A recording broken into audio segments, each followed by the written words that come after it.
বন্ধুরা, তোমরা কি জানো যে ভুলভুলাইয়া সিনেমার গল্পটি একটি সত্য ঘটনা?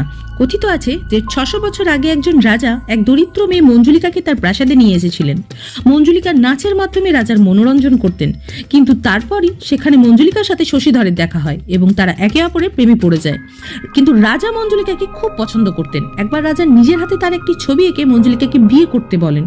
রাজার ভয়ে মঞ্জুলিকা শশীধরকে সঙ্গে নিয়ে পালানোর পরিকল্পনা করেন, কিন্তু তার শেষ নৃত্য পরিবেশনার দিনই রাজা শশীধরের শিরচ্ছেদ করে দেন। এই আঘাত সহ্য করতে না পেরে মঞ্জুলিকা গলায় ফাঁস লাগিয়ে আত্মহত্যা করেন। তার হাতে একটি চিঠিও পাওয়া যায়, যাতে তিনি লিখে গেছিলেন তিনি অবশ্যই রাজার উপর প্রতিশোধ নেবেন। আর তার কয়েকদিন পরই রাজা মারা গেলেন। কেন এবং কিভাবে আজ পর্যন্ত কেউ জানে না। তাছাড়া কন্নড় ছবির অভিনেত্রী সৌন্দর্যা, যিনি প্রথম মঞ্জুলিকার চরিত্রে অভিনয় করেছিলেন, ছবির শুটিং এর পরপরই বিমান দুর্ঘটনায় মারা যান। এটা কি কাকতালীয় ঘটনা ছিল, নাকি মঞ্জুলিকার আত্মা?